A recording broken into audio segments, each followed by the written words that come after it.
sign.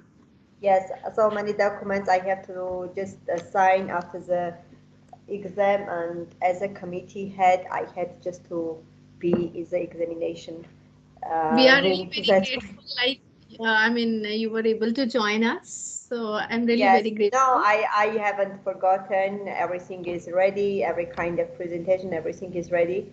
And also, I'm very glad that my topic was just interesting for you in this case, that you are interested in it. And I will just try to do my best in order to give you an opportunity to know about the topic more and more.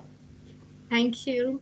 So, all of you, I mean, we are really very glad and wholeheartedly welcome Alice Durgan, ma'am. She's PhD. She would be discussing about constructivism in pedagogy. She is from Armenia and just would like to share a brief about her. She is ESL, EFL, ESP trainer, PhD at Armenian State Pedagogical University. MAs she has completed in the field of psychology and foreign languages.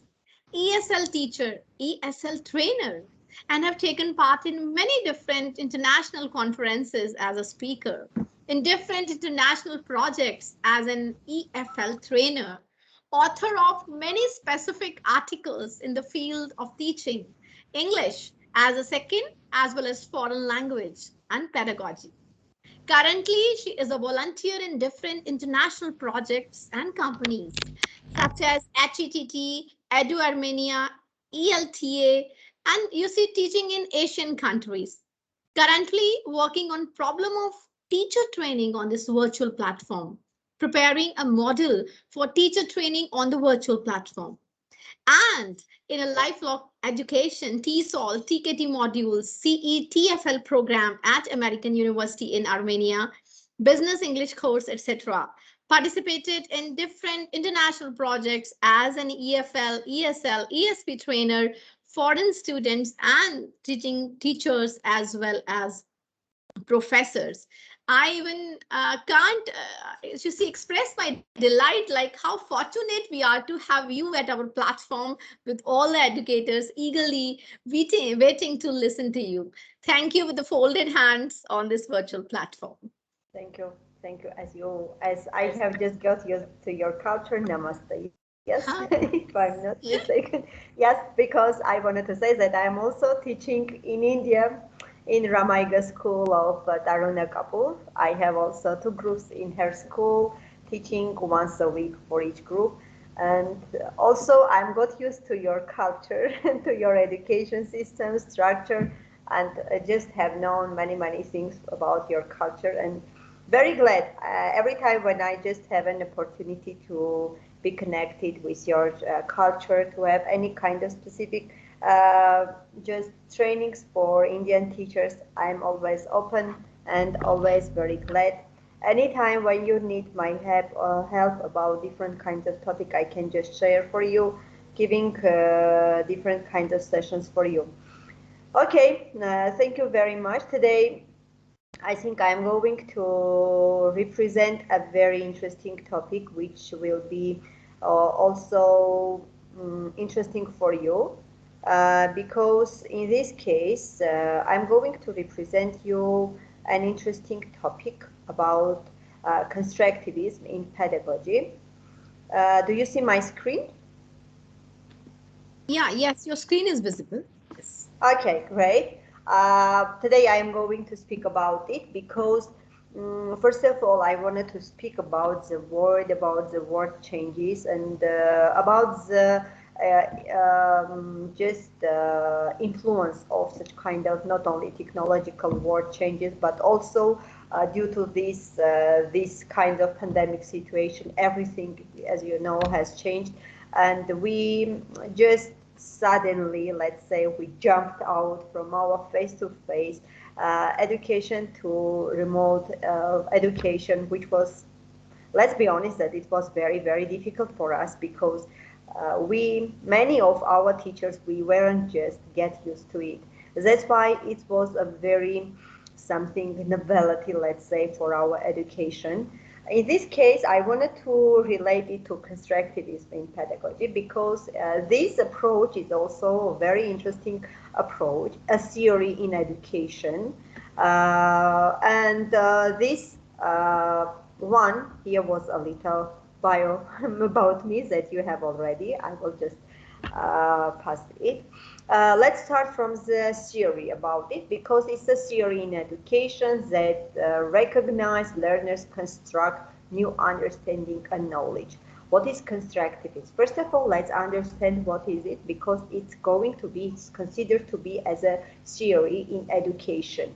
Constructivism is something, if we just pay attention to the information of the word, we construct. It comes from the word construct, to build, to rebuild, to renovate something that we wanted to have a new thing, especially in today's conditions when we are in pandemic situation. For example, as for my country, I am a lucky one because we go to school. Our schools, our colleges, our universities, everything is open in my country. A little bit differs because, for example, as what refers to school, we go to school 3 days a week instead of 6 days. All the classes are divided into two parts. A little bit constructed the whole system in my country, but we go. We have face-to-face, but also we have blended lesson, face-to-face and online lesson, but the majority lessons we have as face-to-face lessons. But we have to follow some kinds of control and some kinds of instruction while going and while attending the classes. Let's speak about the constructivism. It's many years ago when first of all, it began from another thing it comes from the psychology, especially about the Jean Piaget's theory of cognitive development, because when we wanted to speak about it, constructivism, it comes from the knowledge. It's an approach to learning that people just actively construct, make their own knowledge. It's something when not only the teacher, but also the students, they are not passive. They are always active and they try step by step just build everything. In this case, they have something stepping stone knowledge and try to add and come to a level, to a high level, to go up, to increase, to improve their knowledge, their skills and abilities. And as a basement, as a stepping stone, they always have something from their experience, from their knowledge, any kind of skills that they have gained while, for example, studying at school or university or any kind of educational center. The basement comes from it. The Piaget, who just explains that new information, we always get new information, try to work out it and try to use it to make it our own and reconstructing and for higher level. It comes from the ones that learning the people construct to make their own language, and that reality is determined by the experiences of the learner. For example, let's take the kids, the children, the pupils. Let's start from this case. For example, when the 7 or 6 years old child goes to school, he or she has a prior knowledge, for example, how to speak, to words about something, about poems. Maybe visually he knows also the letters, but having this basement, with the help of teachers, they start learning the alphabet, how to read, how to write, and also some kinds of mathematical skills, and having their prior knowledge about their own language. It's also reconstructing. Constructivism comes here. When we just having prior knowledge, we do something. What refers to us, to teachers, we can just say that we teachers, for example, when we graduate university, we have many, let's say during the whole studying years, we just have gained much information, knowledge about our profession. And while entering school, sometimes we just have some kinds of difficulties because in many cases we just have theoretical experience and knowledge and try all this theoretical part to transfer to practical field. What's interesting is that in this case we just get many different kinds of difficulties because we try to go from theoretical field to practical field, and for it again we have to attend different kinds of trainings or start working or having private lessons or attending different kinds of conferences and training courses in order to get used to it, in order to get adapted, in order to reconstruct our knowledge, practice, everything that we just need for our practical activity. And in this case, we just say that we try to adapt to this new environment. And in this case, this constructivism, which is used in pedagogy, it helps us a lot because we try to change. We try to be changed and to get adapted with the new situation, and having the prior knowledge and experience, we just base on it and try to gain and add more and more abilities and skills in order to get adapted with the new environment, which is our new working can be place, educational center, I don't know, it can be school, college, where we are going just to start our career here, when we are going just to start teaching. As you see, here we have the constructivist teaching, which is depends on the sensory, about the levels of the learners. Because when we wanted to plan something, we always pay attention who are our learners and what age are they, etc. And we always, while planning our lesson plan, we always just pay attention to it. Where we are and what we are going to do, etc. And that we always have modify what is new, what is identified or modified knowledge, and we try to construct and do something according to it. Now, the next second notion is that learning is an active rather than passive. And here, about the constructivism, I wanted to say that it's an active process. And it's one of the first principles of this approach, because knowledge is constructed rather than innate or passively, etc. And knowledge, it is also socially constructed, because when we wanted to gain something, when we wanted to get adapted to something and to share something, we always try to communicate, to be active member of society, just try to socially to get engaged with people, especially with the representatives of our society. And all the knowledge that we just get from different parts, from different training courses, we just work out it, analyze it, and try just to make them our own knowledge and our own experience. And everything we just have in our mind, because for example, let's imagine a situation. You are attending a training. Let's be this one. You are going to listen to me, to note something, to analyze something, to gain new information, and the main problem is how am I going, what am I going to do in order just to memorize the whole knowledge and how to make it my own. And in this case, for example, if I'm going to say, oh, dear teacher, do you know, this method is very useful and beneficial one, you can just use for this, and I'm going to represent any kind of method. Then, while listening, you analyze, and for example, brainstorming, let's say. I'm saying that, telling just you, brainstorming is a very good one because it can be icebreaker. I can start with any kind of icebreakers for my lessons and to get involved my students in this process. And after it, I can just say, oh, brainstorming has these advantages, especially for example, for 8th grade student. It's a very good one because they can develop their speaking skills, they can do this one.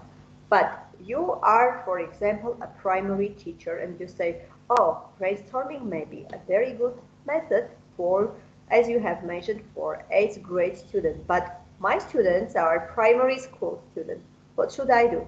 In this case, I can just say that it's there, here comes another thing, because in this case, you can just work out, analyze, construct it in your mind that this brainstorming method I can change, I can just reconstruct it and use for primary school students.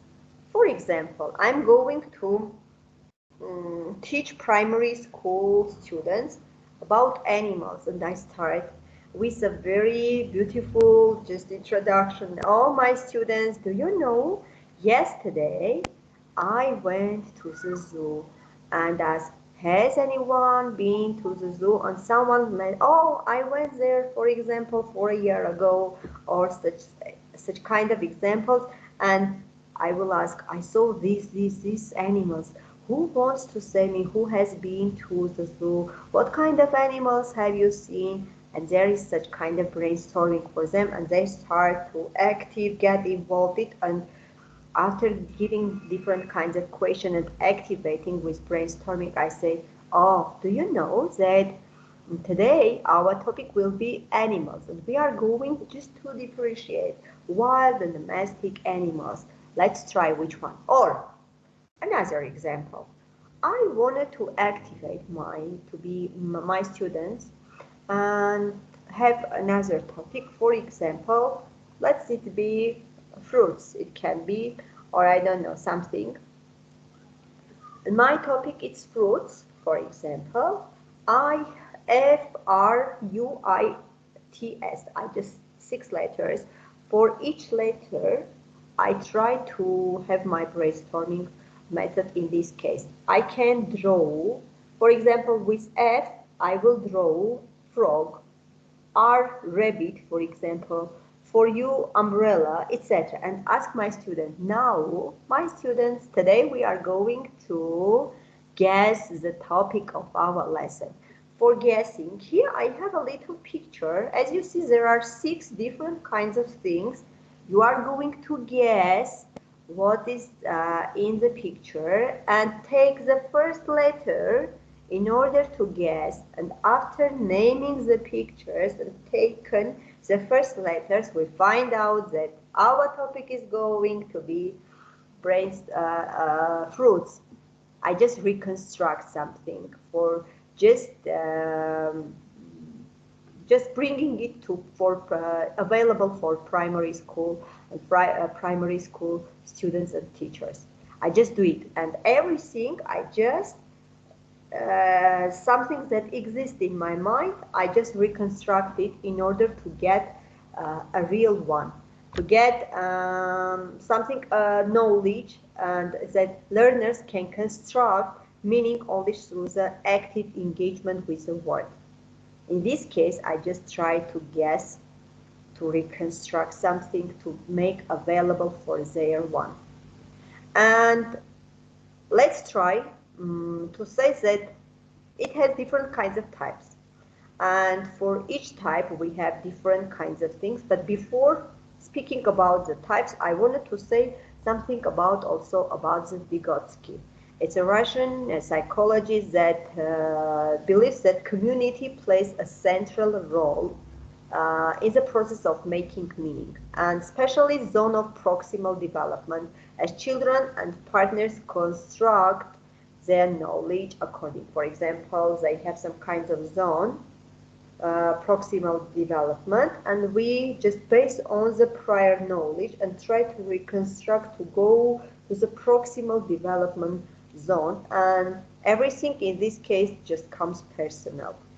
We can say that there are different kinds of principles, and according to these principles, we can just have different types of constructivism. First of all, let's talk about the first one. It's cognitive constructivism.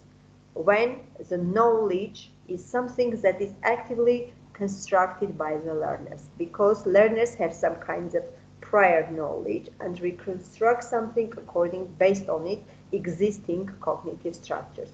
And learning is relative to their stage of cognitive development. And cognitivists, for example, teaching methods just aim to assist students in assimilating and also new information to existing knowledge. They just add to each other, they mix and try to get something new, enabling them to make the appropriate modifications about their existing intellectual framework to accommodate that information. Because after it, when they just get something about the cognitive one, they just jump to another one, to social.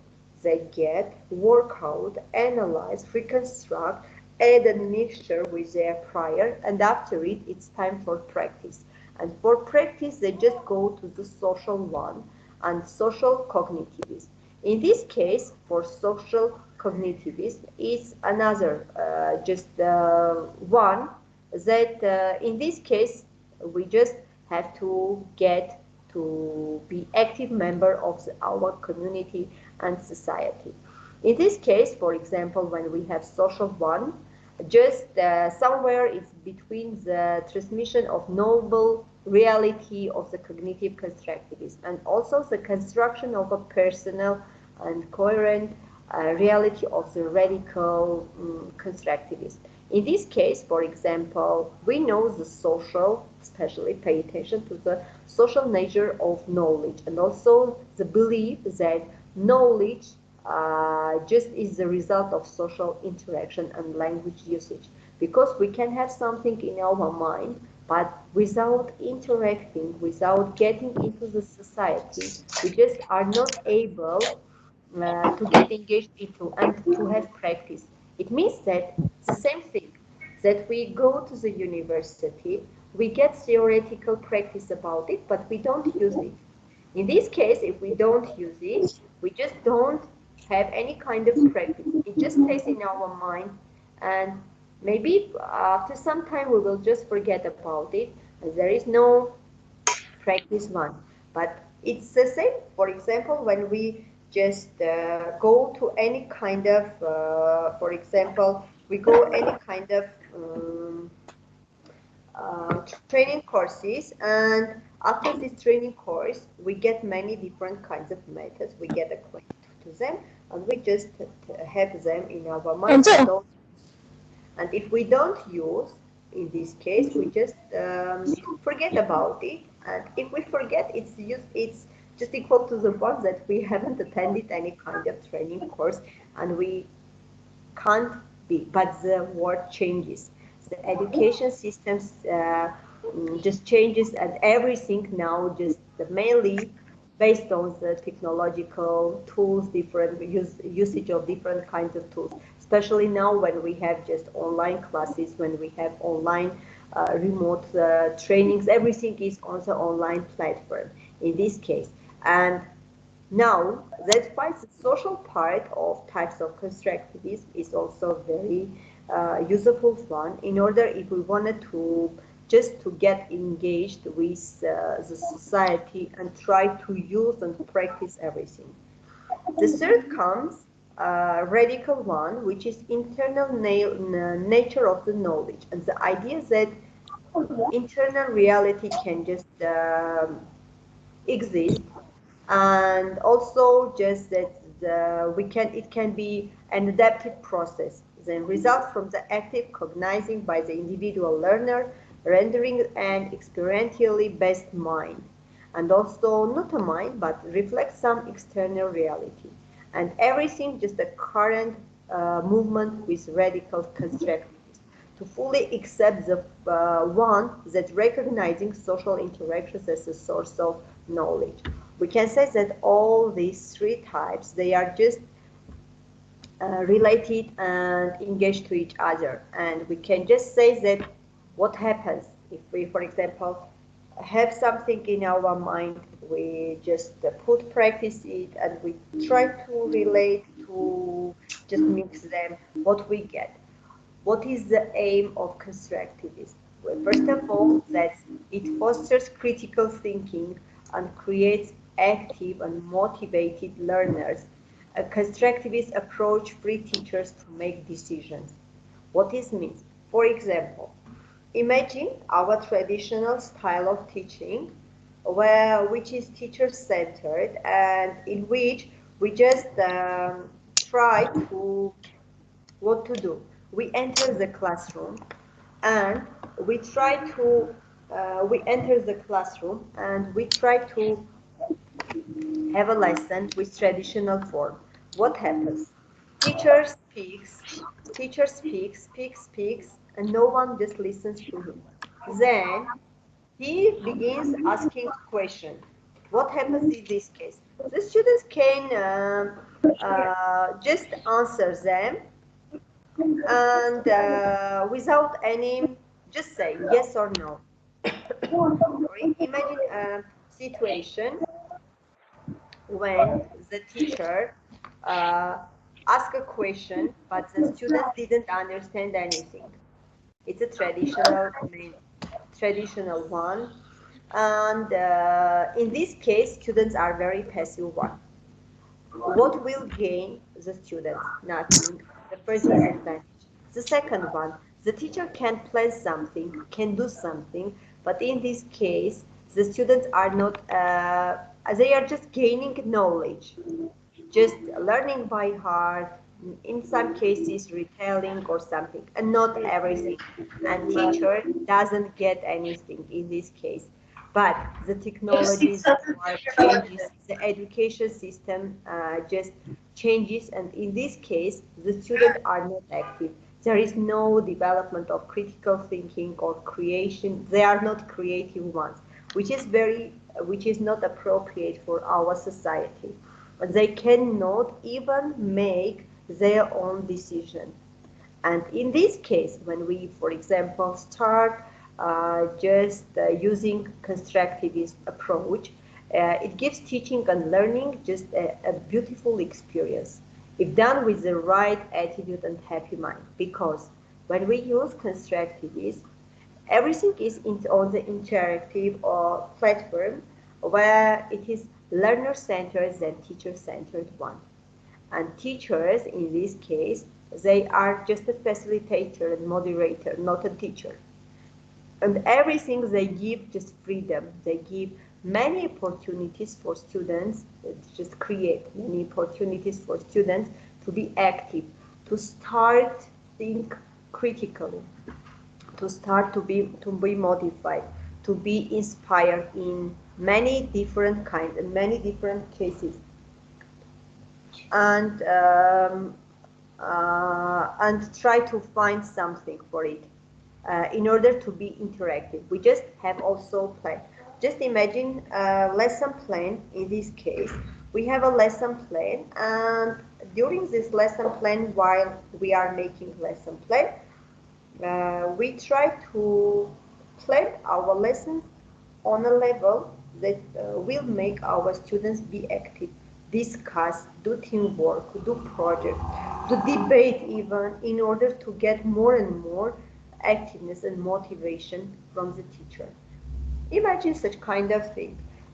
You are going to teach, it can be from geography, not English language, for example, or a history. I wanted to have a project. What can I do? If I have a very long topic, I just can divide the topic into 3 or 4 groups and give instruction to my students. Make a lesson plan for the project, and all my students will just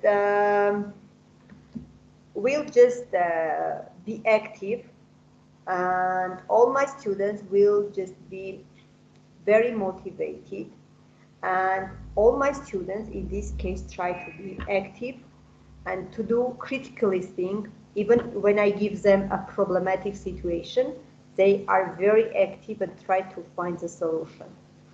And all the kind of constructivist types of the lesson, it can be, for example, experiment, research project, field trips, films, why not class discussions, etc. Just imagine you wanted to make experiment. It's a chemistry lesson, and you wanted to make an experiment. In this case, what can I do?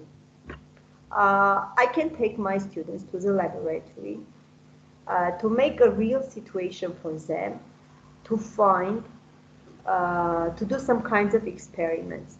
For example, how to plant, or I know that, for example, the formula of water is H2O, and I wanted to show them how I can do it. Or something that I can just say that in this case, for example, my dear students, we are today going to know how can we make, I don't know, chalk or something, and try to give them a real examples. They can touch, they can participate in different kinds of experiments. And in this way, they start to think, to make plans, how can they do it, what kind of results they are going to get after all this one. And everything that they are doing, all the members of my team are active. They think, they debate, they try to find the solution. For example, what can they do, how can they do it, what materials do they need, etc. And it comes like a research project. Or, for example, I have a lesson, for example, it can be from physics or it can be from literature. I'm going to pass any kind of about a famous writer of my country, or it can be a foreign writer. I can make a research project.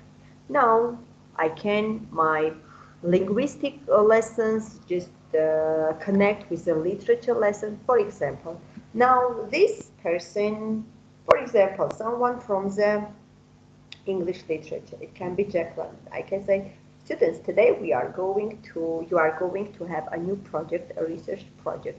And in this case, you are going to explore the works of Jack London, and in your work, find, for example, past simple tense examples or something from the grammar. I just relate, I just engage two parts of it in this case and try to find the best solution for it.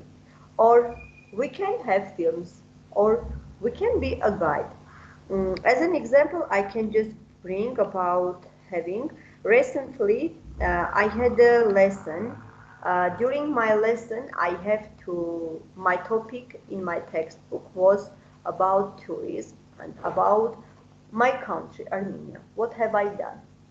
I decided to have a project, and divided my class into 4 groups. For each group, I just gave a certain topic. For example, geographical part of my country, art and culture, cuisine, and something another. And ask my students, maybe, for example, sightseeing or sights of my country. I gave, for example, 1 week my students, because I know that according to my lesson plan, I'm going to have in 1 week a lesson about Armenia. On that day, it was an online lesson. All my 4 groups have presentations, some kinds of videos or something they have posted. I have invited 4 educators from different 4 countries as a tourist. And I just transfer virtually that during my lesson, my students are going to be guides. And we have tourists from different countries, and they are going to represent, to have discussions, to represent the results of their project about Armenia. And these tourists are going to know something about Armenia virtually, to travel around Armenia. What has it given me? According to this project, my students develop their speaking skills, their writing skills, because in one of the activities that they have prepared, they have to write letters to these tourists who are from another countries. There was a task-based learning, because they have a task. For each group has a concrete task to do it. And what is important is that they started communicating. It's a communication. It was a communication, a speaking development lesson. And during the lesson, they had group work, they had discussions. Even we have some kind of videos they had taken about Armenian sites. Let's say that it was a real brilliant lesson because there during the lesson I just was a moderator just saying, hello, good morning, my dear students. Today we have a very project and we are going to discuss the result of the project. I was just as moderator, facilitator for them, and everything was done by my student. And I remember after it, we had another project, the international project, when my team was just going to represent. They said, oh, Miss Alice, Teacher Alice, we already have our presentation and we can do it. They were ready for it. And during my lesson, for example, when after it I'm just try to make any kind of lesson plan, I try to represent, to make my plan from my students' point in order what can be interesting for them, what can motivate and inspire them for doing it. In this case also, as you see, the teacher can be just facilitator and focus should be on guiding. I'm only focused on guiding my students, asking questions, leading or develop, or just I can help. Do you need any of my help, or do you want to help you, or something? And from project to another project, I see that all my students they are very active one, and they are just very active, and they just wanted to have new and new, and they are very inspired and motivated in this case. And you can see if you try this one, you can just see that just you do everything for your students in order to make your students just be very, very active. And in this case, what kind of roles we can have as teachers to support our students? It can be modeling, it can be coaching, it can be scaffolding, and in every case, we just have make create new and new opportunities for our students to question. Just material be presented and explore on various that they interest. For example, I can just give them about the cuisine. In our textbook, it can be it, and all my students starting to search, to explore, to have new and additional information about something that they have. Or after passing or having discussion about my routine or my day, which is connected with grammar rule, for example, present simple, they just know and try to just reconstruct their speech, to develop their speaking skills about the present simple tense, just telling me about their day or something, some activities that they usually do during holidays or they usually do at the weekends. And everything in this case, they just produce a democratic classroom environment they have. They just do something that they have about according to their experience, about according and basing on their prior knowledge. Uh, if I know, for example, my day, about my routine while I'm speaking, I just use present simple one. Or this activity, I usually do, I often do, and just basing on it, I just construct something on this level and try to do something on this level. And what is interesting, after such kind of projects, after such kind of reconstructing project, my students become more responsible. My students become more punctual. My students become more and more aware of everything because they just get acquainted with something new. As you know, for example, if we have traditional, we say, good morning, today, what is your homework? Today we are going, it's some steps that they just know very, very well. And some steps that they are just, let's say that it's very boring for them, and sometimes they are not interested in such kind of classes. They are just not interested in something that is very far from them, something that they don't like to just listen, to know something about it because they are just bored with it. And when you bring something novelty to your classroom, oh, we have done this one, and next time they are just expecting something new. And you will see that at the end of the course, your students are very motivated, very inspired, and they just always ready to get to have something new. And when you just change your style of teaching of your class, you will see that you will change not only the style, but also the format of your teaching, also the attitudes and ideas of your students, and also you will see that your students started learning better and better. They are more and more interested in your lesson, and in this case you will see that they are just very motivated and always ready to be in your class, and like start even the student who is very bored, who is not interested in any subject, he will start just being interested in your subject, and you will see that you are going to have more and more success and more just positive things and positive overcomes in your language and also in your subject. In this case, not only students are motivated, but also the teachers also, they are motivated too, because we try every time, what can I find something new? What can I use? What kind of method I can use for it? And you will just see that your students are just ready. They are ready to have it. They are ready to discuss it. They are ready to, they are open. And you can just have different kinds of projects with your students. For any project, you can just have with them any kind of thing with them. Because about, for example, when you modeling or just scaffolding, it can be, for example, effective teaching. When they just the level, it can be just the level of his or her help in response to the learner's level of the performance.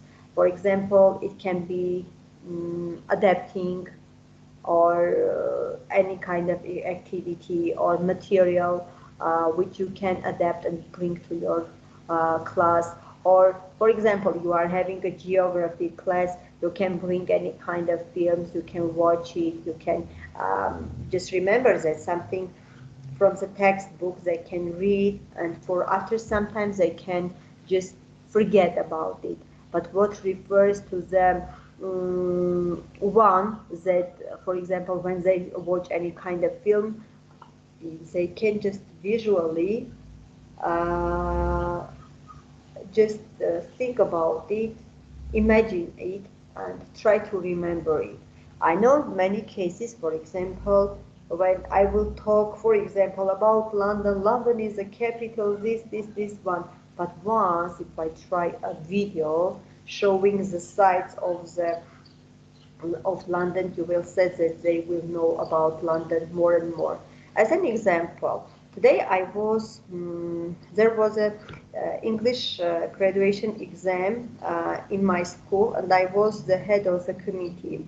One of my students, there were different kinds of activities.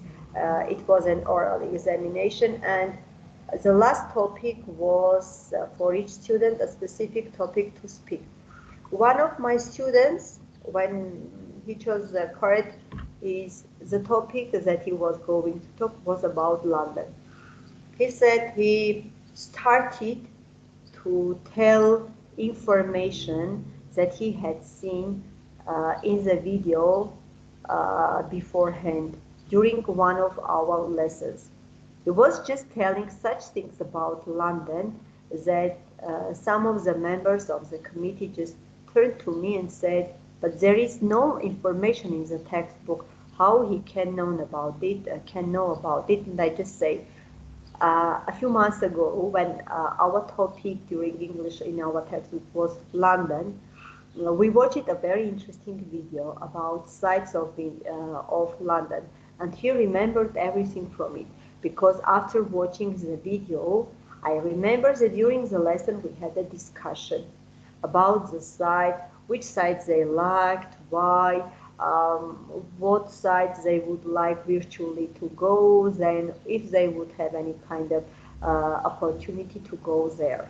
And after it, he just a few months ago it was, but he still remembers about it. And today I was very surprised when I saw how he was just telling about it, trying to remember even such texts that weren't in the textbook.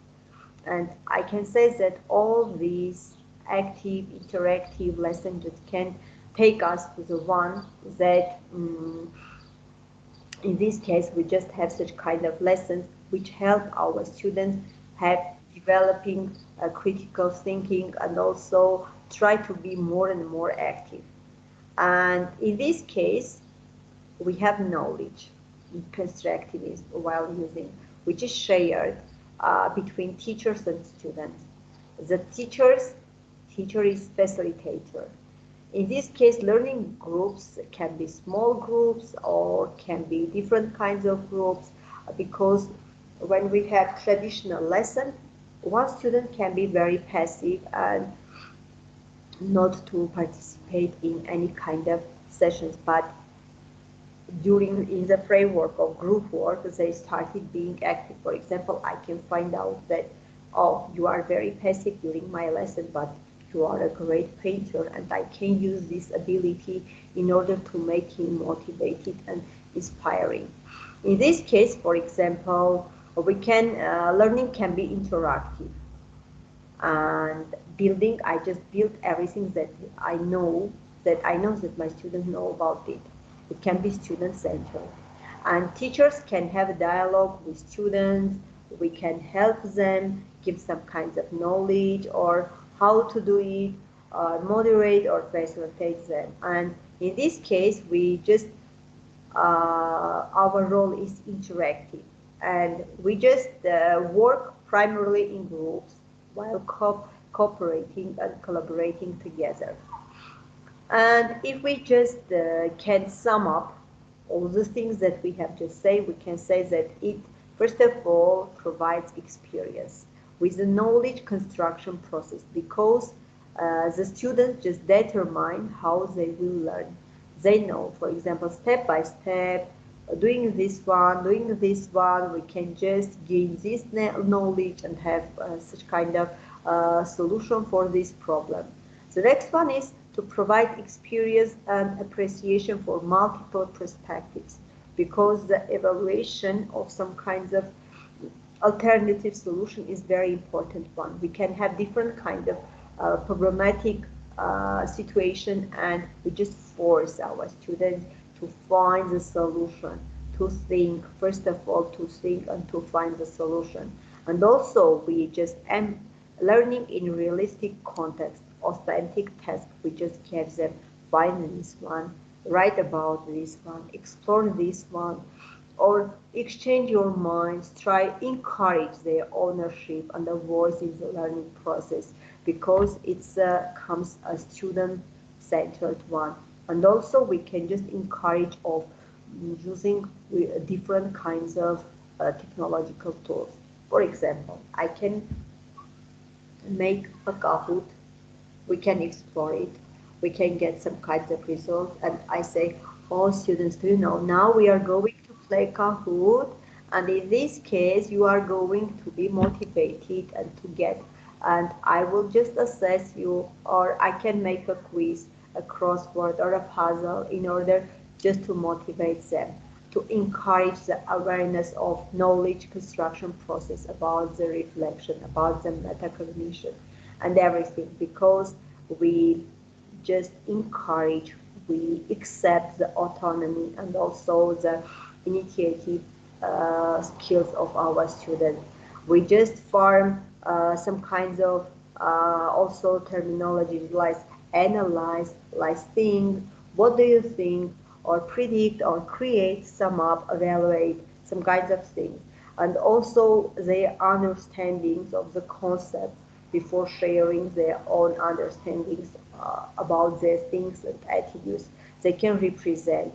They can encourage students to engage in dialogue, encourage students by asking open-ended questions. We can brainstorm them, encourage to ask questions to each other.